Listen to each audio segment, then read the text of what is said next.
So this is the behaviourist approach, one of the approaches of psychology that you'll be learning. So for this presentation, you need to have the learning approach booklet with you. So the learning approach is made up of classical and operant conditioning, which is what we're going to be looking at, and also social learning theory, which is being treated separately in this instance.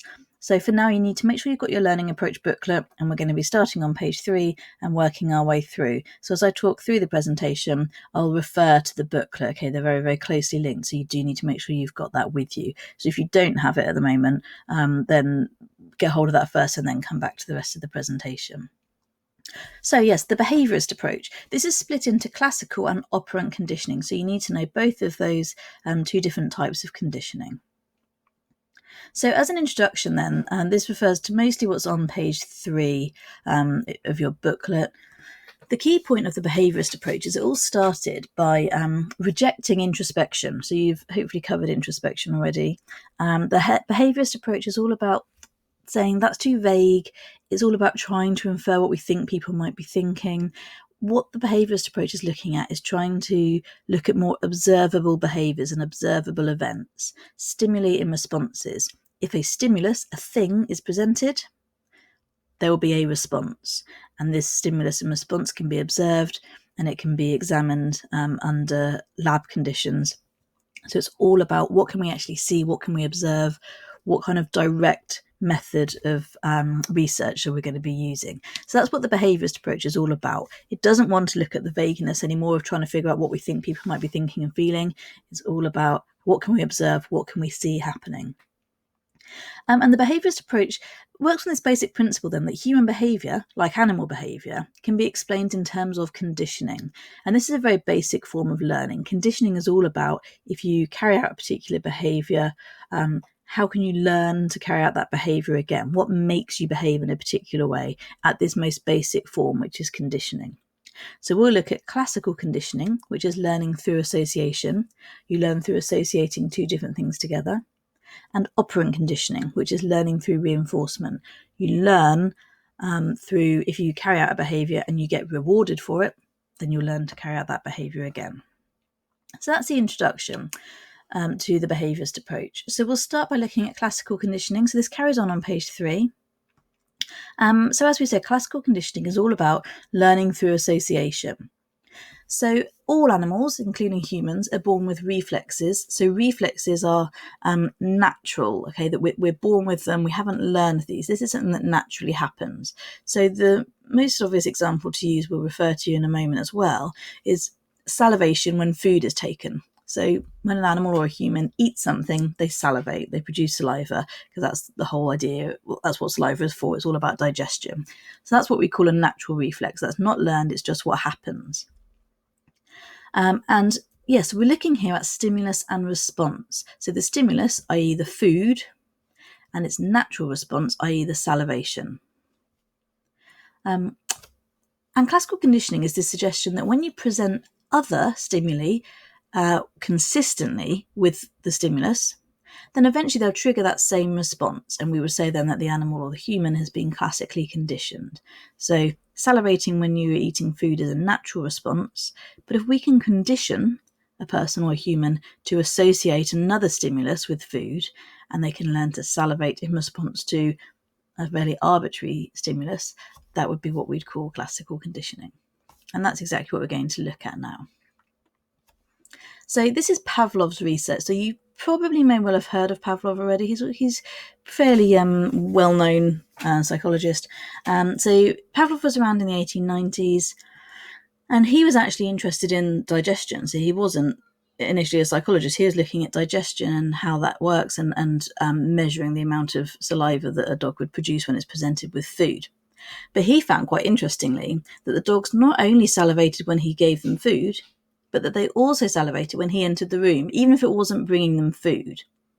So pause for a second and just think why that is. Based on what we've just talked about already, have a pause and think, why would they salivate when he enters the room? Okay, so hopefully you've had a pause and a bit of a think. The idea here is that the dogs are learning to associate Pavlov or his assistant entering the room with the food that they're used to being presented to them. So they're learning to salivate because they've been conditioned. So what I would suggest is if you watch the video that's attached to it, it's about 4 minutes long, but it's a clip just describing Pavlov's experiment. So I would suggest you watch that now and then come back to the presentation when you've watched it, and then we'll move on to the next slide.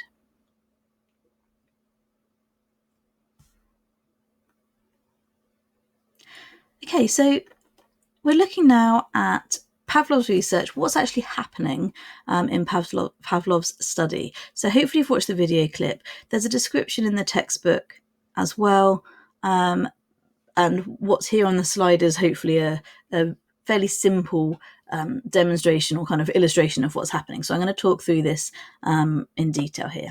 So what we've got here, before conditioning. So this is before anything has happened. This is just what would happen with the dogs naturally. So they're presented with food. This leads to salivation. That's a natural response.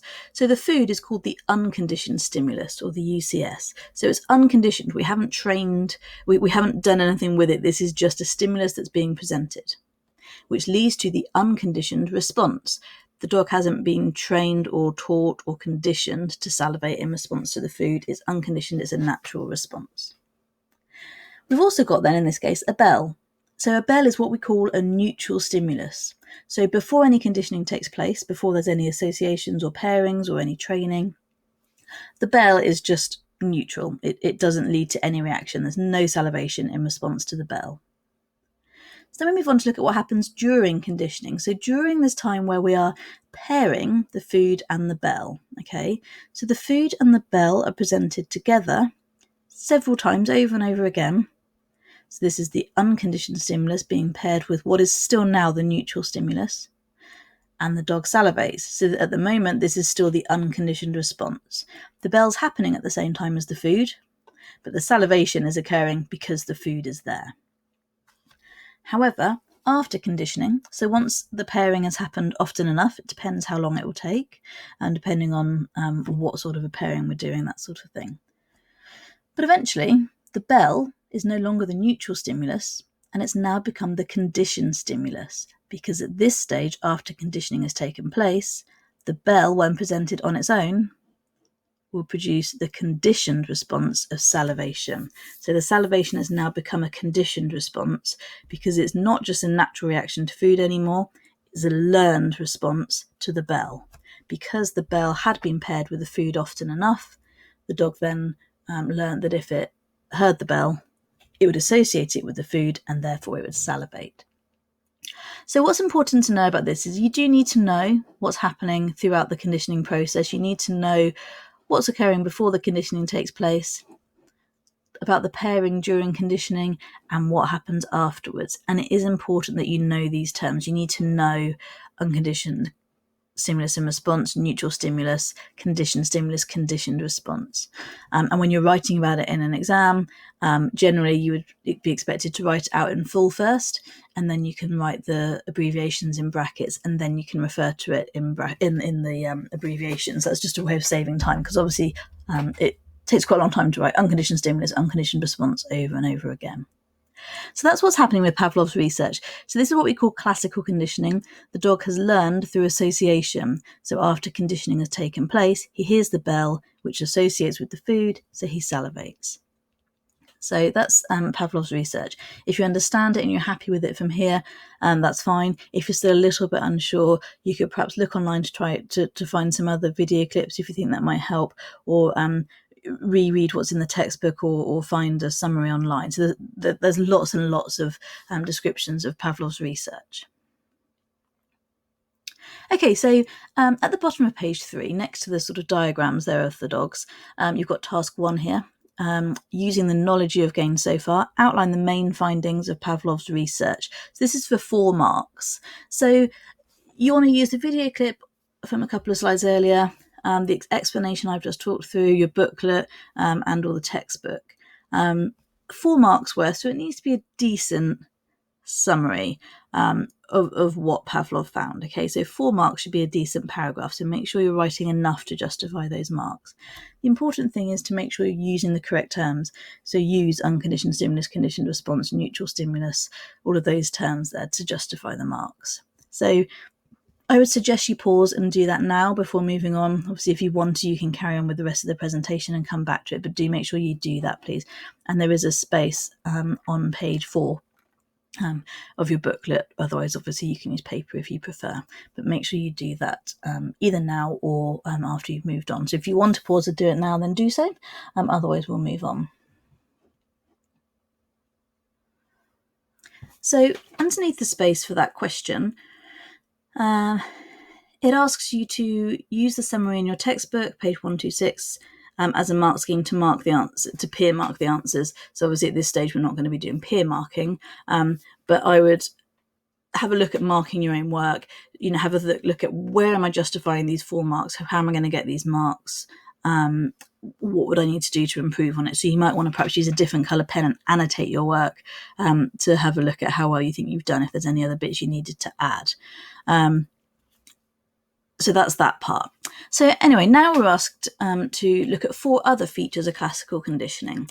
So that this is in your textbook, but I have just put it up on the PowerPoint as well, so it's all in one place again, so I can talk through it. So I would suggest you either put it in that space on page 4 in your booklet, or otherwise obviously take notes on paper and make sure you keep it all together.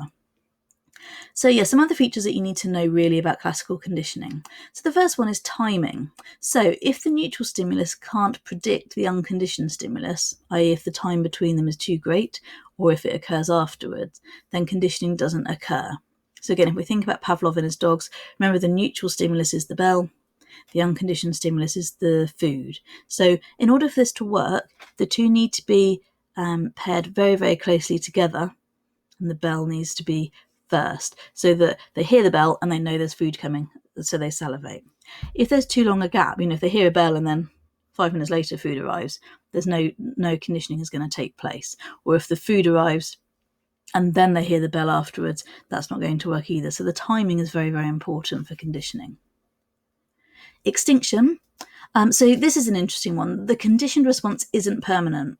So the dog's been conditioned, he hears a bell and he salivates. It's not that from now on for the rest of his life, whenever he hears a bell, he'll salivate. It doesn't take all that long, actually, for the conditioned response to cease if the conditioned stimulus keeps being presented without the unconditioned stimulus, i.e. the dog's conditioned to salivate when he hears the bell.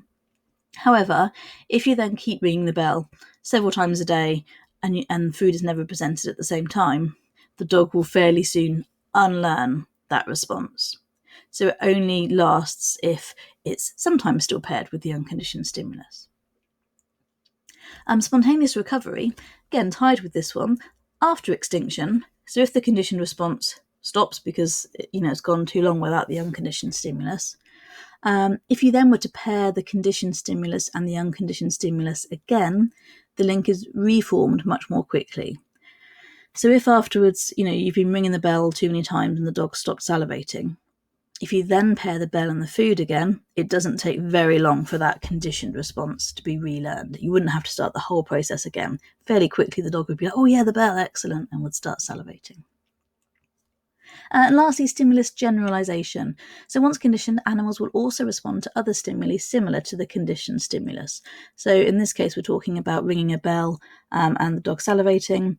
Once that conditioned response is there, it can be generalized. So it might be, rather than ringing a bell, it might be, pressing a buzzer or jangling some keys or something like that. As long as the stimulus is similar enough, then the response can be generalized. Okay, so those are just some other features. Make sure you've got notes on those. So, can humans be conditioned in the same way as animals? So far, we've been looking at animals. We've looked at dogs and them salivating. But the important question is, well, does this apply to humans? Because, of course, really, when we're looking at psychology, we're looking at explaining human behaviour. We use animal research, we are interested in animals, but the focus is primarily on human behaviour. So can humans be conditioned in the same way as animals?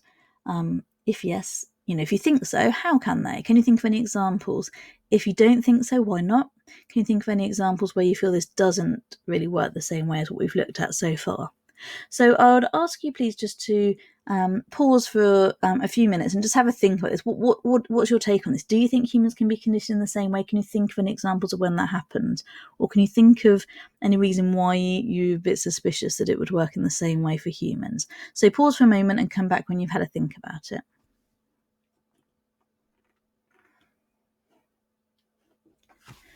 Okay, so hopefully you've had a think about that. Obviously, depending on what your thoughts are, hopefully you've come up with maybe a little bit of a mix of both. We're going to see that, yes, humans can be conditioned in the same way as animals, but when we move on to look at the evaluation, we will see that there are differences between humans and animals, obviously. And so there are some aspects of human behaviour that people argue a little bit too complex to be conditioned in quite the same way. So we're moving on then to look at page 6 in your booklet, and this is an example then of human conditioning. So there's a terrifying picture there for you, which I found. But what I'd like to do, please, is to, I would suggest, first of all, read the summary on page 6 of your booklet. This is a summary of research by Watson and Rayner. So it was carried out in 1920 on a 9-month-old boy called Little Albert. And this is quite a famous study. It's one that really sticks in the mind. It's pretty harsh. So read the summary, first of all, and then I would suggest you watch the video clip as well. Just gives you a summary of what happens with sort of the original footage as well there, so you can see what happens to Little Albert and how it all turns out. And once you've done that, I want you to have a go at answering the questions on page 6 and 7 in your booklet. So there's 4 questions there. Have a look at the marks that are available. There were 3, 2, 4, 3 marks. And think about, are you writing enough to justify the marks? Now, what I would suggest you do, please, is have a go at, once you've read the summary and watched the video clip, have a go at answering the questions without kind of looking too much at the summary above or reminding yourself of things. Try and do it without any prompts once you've read the information. But obviously, if you need to, you can go back and have a look. So yes, have a go at doing that. I think probably Little Albert, I don't probably need to go through it in detail with you. I think with the summary and the video clip there, it should be straightforward. But broadly, the gist is little boy showing lots of different stimuli, so a white rat, a rabbit, a monkey, different masks, and generally he's not really scared of these things. However, a sudden loud noise would scare him, make him cry. And so what they did over time is they paired a white rat with this loud noise. And obviously the little boy cried every time he heard the loud noise. So then he became conditioned over time to be scared of the rat. So eventually, if you presented him with the white rat, he would burst into tears and be scared because he'd learned to associate the rat with the very loud sound and he'd be scared. And then they found that this response was generalized to things that are similar to the white rat, like the family dog, fur coat, Father Christmas mask. And so on. And they talk about extinction there as well. So yes, again, I would suggest you do this now rather than moving on. So I'd recommend you pause the presentation, read the summary, watch the video clip, answer the questions, and then move on once you've done that. Okay.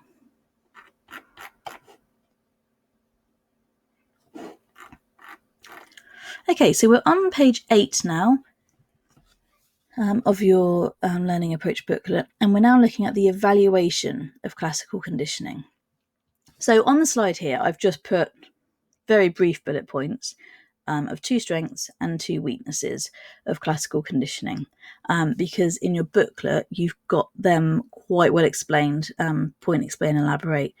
So I've just got the very brief reference here, but I want you to be looking at the booklet sort of while I'm talking through this as well. So the first strength of classical conditioning is that it's allowed us to develop treatments for phobias. So this gets learned about when you look at psychopathology, which will be in a year or so's time. So you look at this in more detail. So by the end of your course, you'll know a bit more detail about how phobias are treated using classical conditioning. But for now, suffice to say that the idea of a phobia is that it's been, the stimulus has been associated with something that's led to fear. And so the idea of the treatment is to associate it with a sense of calm so that the fear kind of disappears. So this is a really important strength. Any approach leads to a successful treatment. That's obviously going to be a really, really important strength of that approach, because we're benefiting people, we're actually helping people. So that's kind of the most important goal, really. Helps us to develop treatments for phobias. The treatment is called systematic desensitization. As I said, you'll learn about it in more detail at a later date. And it allows us to kind of eliminate the learned response of fear. So that's our first strength. Second strength is that classical conditioning offers strong explanations of how some behaviours are formed. And so I think a good example here, again, this is in your booklet, page 8, is looking at infants' early weeks and months. So particularly when we're looking at things like attachment, again, this is something that you'll cover in more detail. The suggestion is that the baby's mother becomes associated with food, because whenever the baby's fed, well, if she's breastfed, the mother is always the one that's present. And if bottle fed, still generally, as a general rule, the mother is the main caregiver. And so the suggestion here is that the baby learns to associate the mother with food, so therefore the mother leads to this sense of pleasure and satisfaction even when the food isn't there. So that's one argument for attachment. So that's a really good example to use, as how we can quite clearly see that classical conditioning can explain quite a major behaviour. But there are negatives as well. So the first negative is this idea around survival, that the suggestion is that some species are only prepared to learn associations that are significant for survival.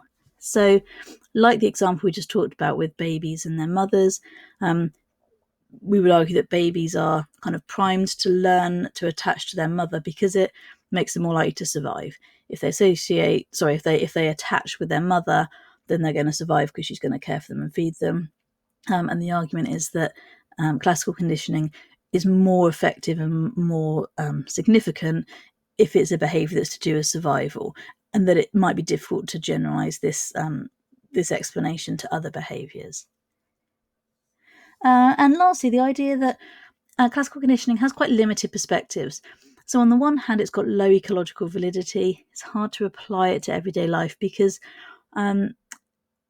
it's all fairly arbitrary. It's carried out in lab experiments under very controlled conditions. Normally it's quite arbitrary things. So in this case, a bell and salivation, there's not a natural kind of realistic link between them. So it's quite difficult to apply those findings to real life behaviours. And also, we'd argue that because a lot of the studies carried out into classical conditioning are carried out on animals, in this case we're talking about dogs, but there's lots of different animals, rats and mice are often used as well. We've got to be careful generalising those results to humans. So those are some of the weaknesses with classical conditioning. So as I said, the information on the slide is just very, very brief, because in your booklet it is written out in quite a lot of detail, and you need to make sure that if you're writing about this in an exam, that you are writing fully expanded paragraphs similar to what's in your booklet. Okay, so you need to say what the point is you're making, give an example to explain it, and then elaborate. Say, why is it important? Why does it matter? Or alternatively, you can use the idea of topping and tailing. So you top by saying, for example, a strength of classical conditioning is that it's led to a treatment for phobias. Then in your middle paragraph, you'd explain about the phobia and the systematic desensitization as a treatment and how it works. And then in your tail, you'd say this is a strength because, it allows us to help people and to treat them to overcome phobias and so on. So you can either use the PE setup or the top and tail. Broadly speaking, it leads to the same thing, but whichever structure you find easier to kind of remember or to work with. Okay, so that's classical conditioning. We're now going to move on to look at operant conditioning. So this is page 9 in your Learning Approach booklet.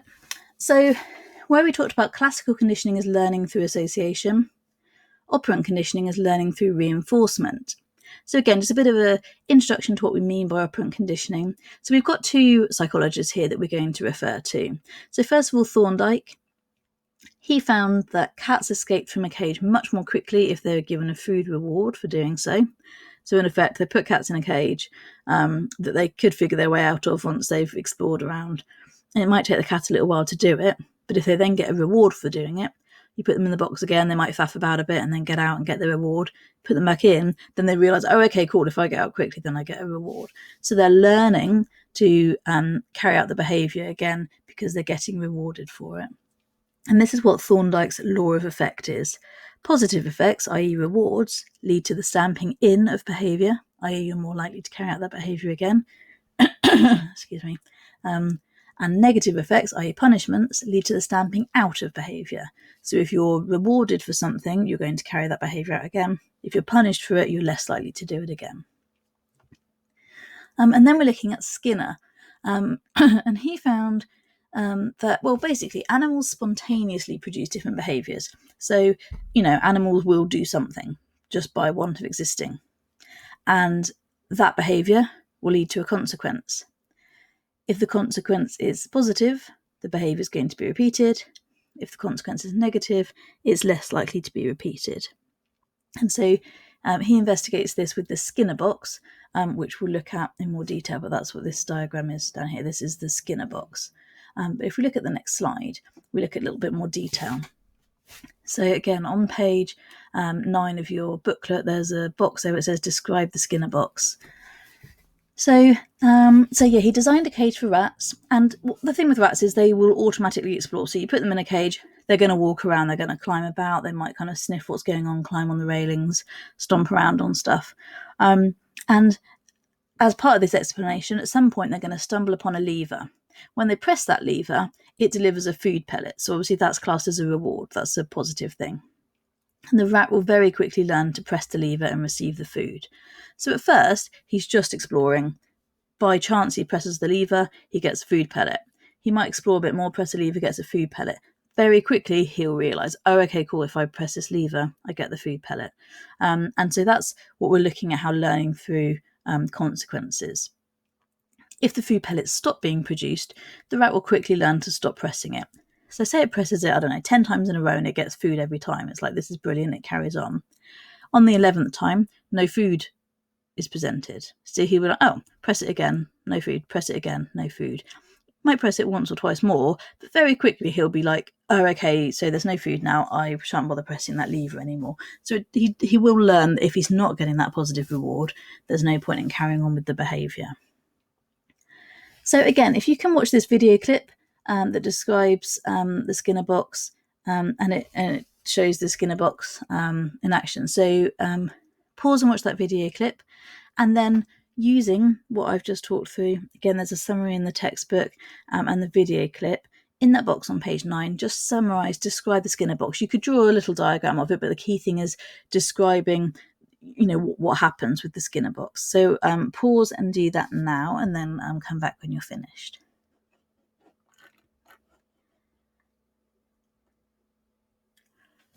Okay, so we're now on page 10. So we're looking here at types of reinforcement. Now, there's one thing that's really, really important to say about this, is that we're looking at reinforcement. So the top bullet point here, reinforcement is something in the environment that makes a behaviour more likely to happen again. Both positive and negative reinforcement make the behaviour more likely to occur, but they do it in different ways. So this is where sometimes people get muddled up. We're looking in a moment at positive reinforcement and negative reinforcement. Negative reinforcement isn't punishment. It's not saying that if you do something, something bad will happen. We're still saying that if you carry out a behaviour, reinforcement means that behaviour is likely to happen again. It's just looking at why that is. So for what we're looking at on this slide, everything we're talking about is making the behaviour more likely to happen again. So we'll start with positive reinforcement, which is the most sort of straightforward one.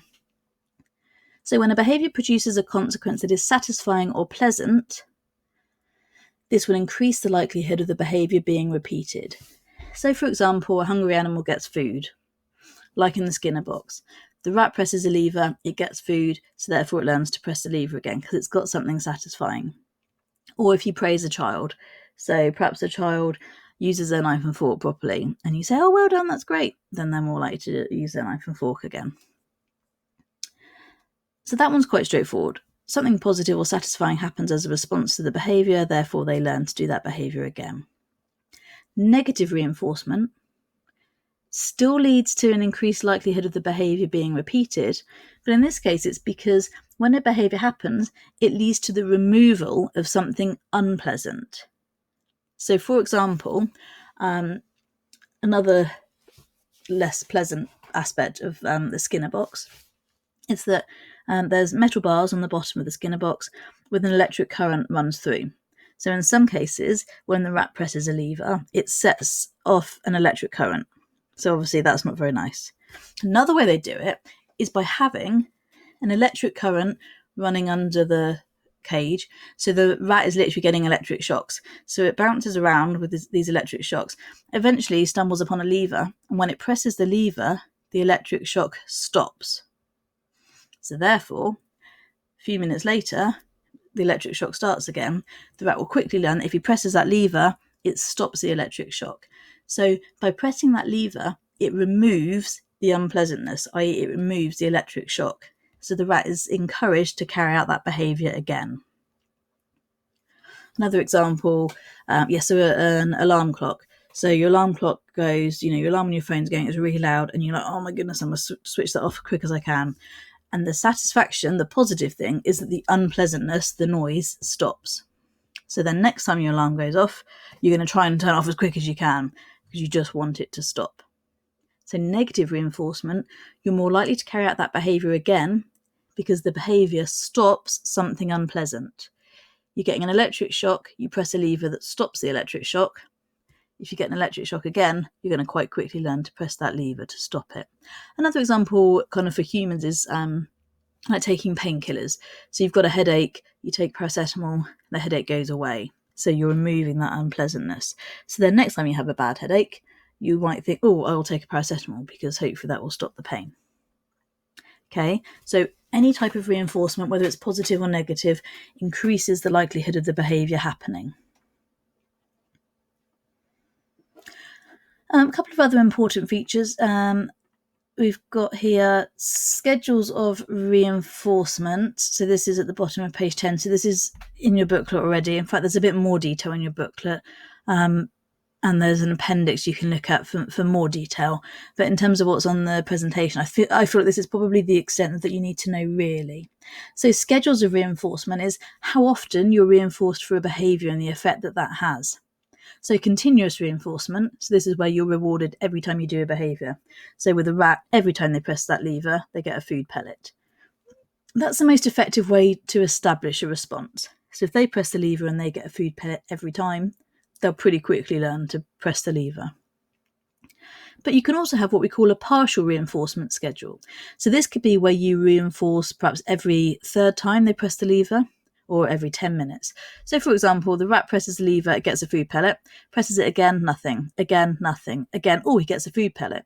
So then he presses it again, nothing, again, nothing, again, oh, he gets a food pellet.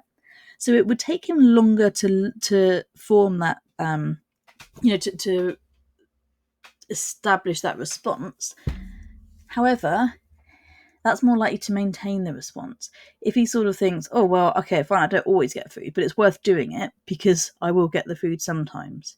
So partial reinforcement is where they're rewarded not every time, or yes, perhaps on a time limit, so every minute or 10 minutes or whatever it might be. So a real life example of that is slot machines. So again, this is in the box at the bottom of page 10. So this is why gambling is so successful. Nobody knows whether or not they're going to win the money next time. So they keep putting the money in. You just think, oh God, I'll just have one more try just to see maybe this time I'll win. And that's how gambling works, basically. It's that kind of uncertainty. Oh, will I win this time? Will I get the reward this time? Down onto the bottom of page 11 then, we're looking at punishment. So punishment is the opposite, really, of reinforcement. So with reinforcement, whether it's positive or negative reinforcement, it leads to an increased likelihood of the behaviour happening again. Punishment leads to unpleasant consequences, so the behaviour decreases. So if you're punished, you're less likely to carry out the behaviour again. Again, looking at the specifics. Positive punishment, this is where you get something unpleasant as a consequence. So if you press a lever and you get an electric shock, you'll pretty quickly learn not to press the lever. So that's positive punishment. You get something unpleasant, so therefore you're less likely to do the behaviour again. Negative punishment, in this case, we're removing something pleasant as a consequence. So you're still less likely to carry out the behaviour again because your behaviour has led to a removal of something that was positive. So, for example, being grounded. So a teenager, say, stays out too late, so they get grounded. So their freedom, their ability to go out and see their friends has been taken away. So therefore, they're less likely, in theory, to stay out too late and miss their curfew again.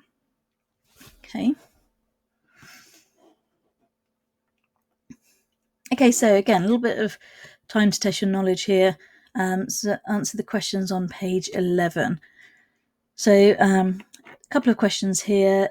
Again, try and do it without your notes. Try and do it just from memory from what you've done. But obviously, if you need to look back at your notes, then do that. Again, perhaps answer without your notes first of all, and then go back with a different colour pen to add to it or to check how you've got on. So I would suggest you pause and do that now. And then when you come back to it, we'll look at the evaluation.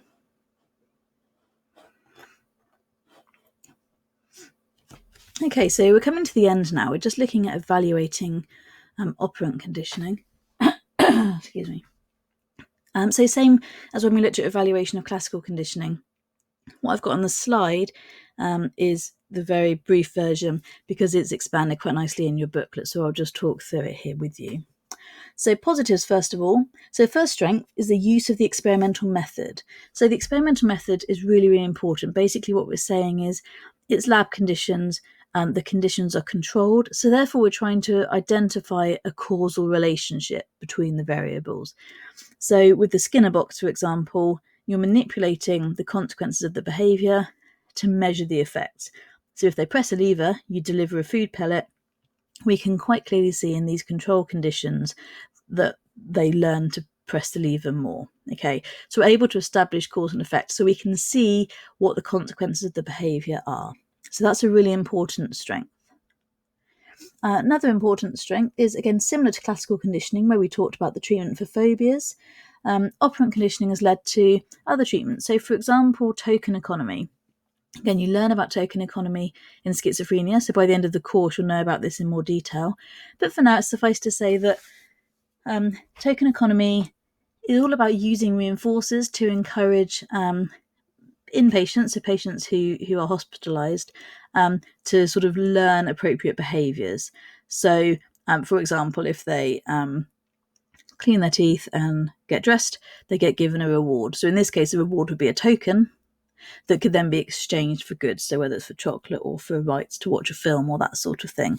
So again, the detail of it you'll learn more later on in the course. But token economy is an important way of kind of modifying behaviours. Weaknesses, however, the fact that research is based on animals, so again, we talked about this with classical conditioning, the fact that we're based on non-human animals is quite a weakness. We're looking at Thorndike's cats, Skinner's rats, we look at pigeons as well, and we already talked about Pavlov's dogs for classical conditioning. It doesn't tell us a huge amount about human behaviour. Humans, there's much more focus on free will. Humans' behaviour are much more complex. We have much more deeper kind of conscious thought perhaps than animals would have. So a lot of the criticism comes from the fact that, well, I think aren't humans a little bit more complex than animals? And lastly, there's this criticism that operant conditioning, it ignores other levels of explanation. So it ignores things like cognitive and emotional factors. That we are, that it's one thing to say, yes, we want to look at observable behaviours, we want to be able to see the response, but we need to be careful not to ignore the fact that, as humans, we do have emotions, we do have cognitive processes that are internal, and that you can't necessarily see them, and that if you're just looking at a behavioural response to something, we're missing the kind of depth of understanding of the complex beings that we are, that cognitive and emotional factors are hugely significant. Okay, so just to finish up on the evaluation there, again, there's a question for you to have a look at. And so the suggestion is to use the textbook to help you. There's an upgrade paragraph there in the textbook which would help you do that.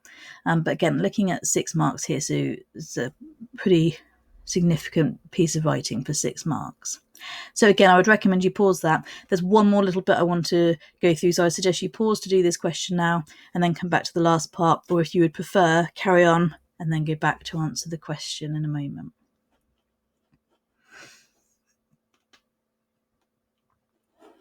Okay, so this is the last bit now, page 14. Just getting you to have a think about an essay plan. So quite often essays about, well, any essays, but particularly looking at approaches, I think you're more likely to be given an essay question that has a stem. So it will give you a description of a person, this person, blah, blah, blah, blah. Use your knowledge of the behaviourist approach to explain their behaviour or something like that. So the likelihood is that you would be given an essay question that you can't prepare for directly, because it will refer to a particular instance that it's going to describe there. So obviously you would need to use everything that you've learned and be able to apply it. But what I want to do is just get you to prepare the most sort of basic structure essay plan, just to kind of put everything into one place, really, to try and kind of make sense of everything as a whole. And I think what in a way is quite good about the behaviourist approach is that it does quite neatly split into classical conditioning and operant conditioning. So that's a good thing, but you need to just know how you could put it all together if you needed to. So we're going to look at this question, outline the behaviourist approach in psychology, for 16 marks. So I want to sort of not be too prescriptive. I don't want to say this is exactly how you should do an essay plan, but I was just looking at how I would do it, how you'd want to break it down. Now, the difficulty really is that with your AO1, your outline, the describing of the approach, there's much more than 6 marks worth. Because, of course, you could be asked about classical conditioning by itself or operant conditioning by itself. So you need to have everything that we've covered. But if you were asked to describe the behaviourist approach for 6 marks, you're not going to be able to fit everything in. So it's a little bit of a depth-breadth trade of how much detail you put in. So for 6 marks, I would suggest you start by very briefly just saying what the behaviourist approach is. It's all about you looking at observable behaviour and understanding this concept of conditioning. So behaviour is learned through conditioning. And then I would suggest you talk about classical and operant conditioning. So classical conditioning is learning through association. I would describe Pavlov's research.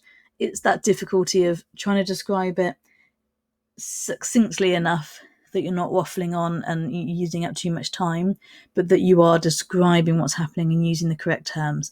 So you don't want to be sort of telling a story. Pavlov was interested in digestion, and he found that once he went into the lab, that's going to be too much detail. You want to get into the crux of it, really, talking about the unconditioned stimulus and neutral stimulus, how they're paired until eventually the bell becomes the conditioned stimulus to the conditioned response. So it is difficult to get enough detail in without using too much time. So I would suggest once you've done the plan and once this presentation finishes, I would strongly suggest you spend time actually trying to write this out under sort of time conditions, really. I've put in brackets other features. So we talked about things like timing, extinction, and so on. I think in reality, you wouldn't be able to cover those in an essay like this. I think that's too much detail. But I've just put it there as a reminder of that's other stuff that you could include, and you might want to just refer to one or two of them perhaps as part of your description of Pavlov. But I think in reality, it's going to be those top 2 bullet points, because then you need to do the same for operant conditioning, learning through consequences, and then talk about Thorndike and Skinner's research. Again, in an ideal world, you'd talk about the types of reinforcement, positive and negative reinforcement, but I think probably in reality, you wouldn't be able to go into too much detail there.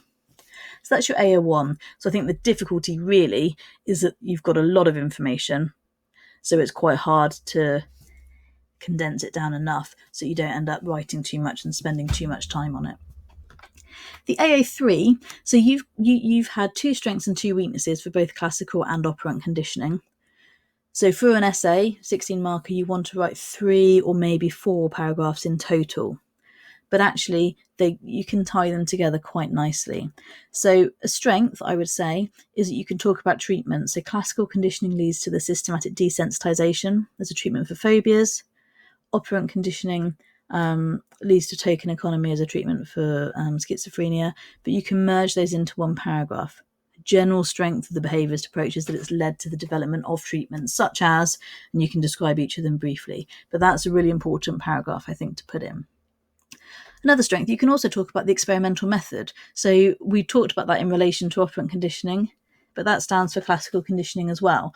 We're still looking at lab studies, we're looking at controlled conditions where you're showing pairings between two things, and so you can identify causal relationships. So experimental method is important for both types of conditioning.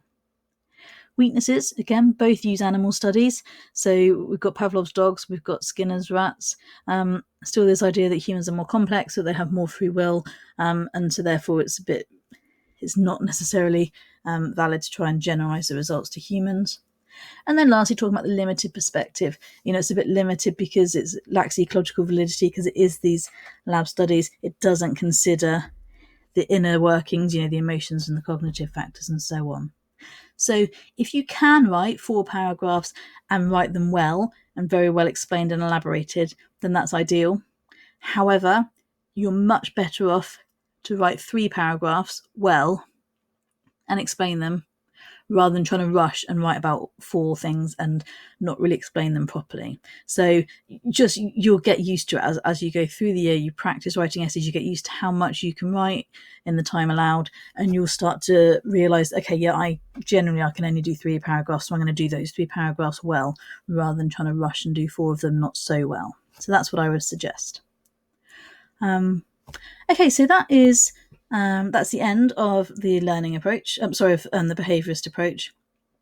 So I would suggest, please, that if you haven't answered the questions as you've gone through, definitely go back and do those. Make sure you write up this essay plan, and I would suggest that you have a go at actually writing it. So it would be 16 marks, so give yourself 20, 25 minutes, and try and write it actually as a timed piece. That's what I would suggest is going to be the best preparation for you for the exam. Okay, thank you very much.